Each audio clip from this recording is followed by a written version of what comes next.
여기 미모는 나의 무기 라며 시작하는 영화가 있습니다. 예쁘니까 무죄.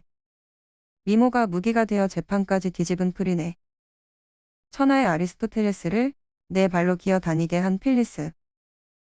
유혹의 미술관 리뷰에서 작품들과 함께 소개해드리겠습니다. 먼저 이 두 사람은 아름답다는 사실 말고도 하나의 공통점이 더 있었습니다. 바로 이 둘은 헤타이라였습니다. 헤타이라? 고대 그리스판 일패기생이라고 보면 됩니다. 정치, 예술, 춤, 음악 등을 아주 어렸을 때부터 교육받았다고 하며 아무리 돈이 많고 명예가 높아도 그들의 선택이 있어야 동침할 수 있었습니다. 사회의 최상류층들과 깊은 교류를 맺고 그들에게 영향을 행사하기도 했다고 하죠. 그에 반해 최하층을 상대하는 매춘부는 포르노이라고 불렀는데 이는 포르노의 원이 됩니다. 자신의 미모로 재판을 뒤집은 프린의 이야기부터 소개해드리겠습니다. 그리스의 최고 조각가 프락시텔레스가 아테네 여신상의 모델을 그녀로 점찍어 조각을 했다죠.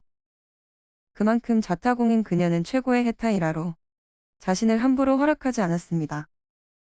하지만 거절당한 몇몇 중에는 치졸한 사람이 있기 마련입니다. 에우티아스는 그녀에게 거절을 당해 분노에 휩싸여 그녀를 신성모독죄로 고발하기에 이릅니다. 그녀가 포세이돈의 엘레시우스 제전에서 알몸으로 물속으로 들어가는 장면을 연출했다는 이유로 말이죠. 그리스에서 신성모독죄는 사형에 다스려지는 대역죄였습니다. 그녀의 연인이자 변호사인 히페리데스는 그녀를 재판에서 최선을 다해 변호했습니다. 하지만 재판장의 분위기는 변하지 않았습니다. 그때 그는 기발한 생각이 떠올렸습니다. 바로 프리네의 옷을 확 벗겨 알몸이 드러나게 한 것입니다. 프락시텔레스가 여신상으로까지 조각한 이 여인을 죽여야 하는가? 그녀의 알몸을 본 배심원들은 신의 의지가 담긴 완벽한 미인 그 자체로다.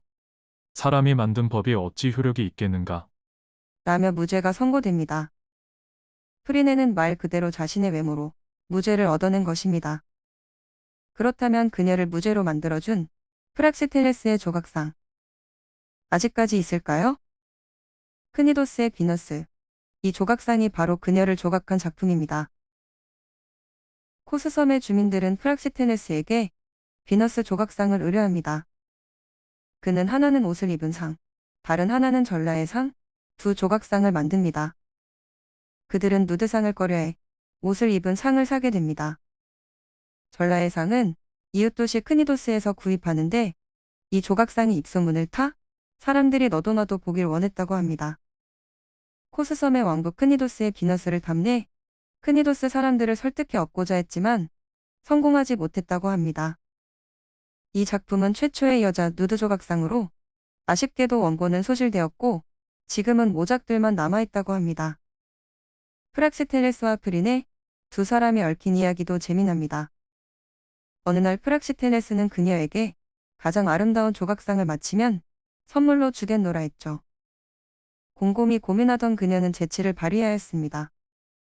그가 가장 아끼는 조각상이 가장 아름다운 조각상일 것이라고 생각해 작업실에 불을 지르기로 합니다.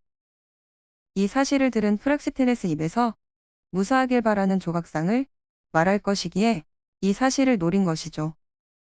실제 불을 지르자 에로스와 사티로스는 안 돼. 라고 그는 외쳤습니다. 프리네는 그에게 그 조각상을 달라고 했습니다. 그리고 그녀는 에로스와 사티스 조각상을 자신의 고향에 바치죠. 후대에는 그 지방을 가는 이유가 이 조각상을 보러 가는 것 외에는 없다고 할 정도로 그녀의 기치가 널리 알려지게 되었답니다. 앞서 소개한 프린의 이야기보다는 짧은 필리스 이야기를 마지막으로 소개해드리겠습니다. 천하의 아리스토텔레스를 네 발로 기어 다니게 하고 그 위에 올라타 채찍질까지 한 그녀. 우리 인간사의 대연자 아리스토텔레스가 어쩌다 이렇게 되었을까요? 아리스토텔레스는 알렉산더 대왕이 왕자 시절 그를 가르치는 스승이었습니다. 어느 날 알렉산더가 한 여자에 빠져 헤어나오지 못하고 있다는 것을 알게 되죠. 그래서 아리스토텔레스는 여자를 멀리하고 공부에 집중하라는 진심 어린 충언을 합니다. 이를 전해 들은 알렉산더의 애인 필리스는 아리스토텔레스에게 앙심을 품게 됩니다. 필리스도 프리네처럼 최고의 헤타이라로서 적잖이 자존심이 상했습니다. 그래서 필리스는 아리스토텔레스를 직접 찾아가기까지 이릅니다. 그러고는 옷을 풀어헤치고 춤을 추기 시작했죠.